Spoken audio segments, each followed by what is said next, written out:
So today I'm going to show you what an F42 fault is. F42 on an Asko dishwasher is a thermistor fault, so it's not heating.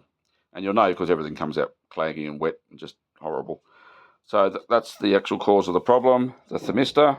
It's very simple. Just take the multi-plug off, which I've already done. And you're just going to turn it clockwise to click it out, pull it out, and there it is there.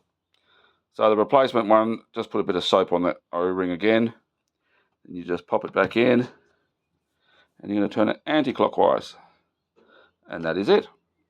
Very simple.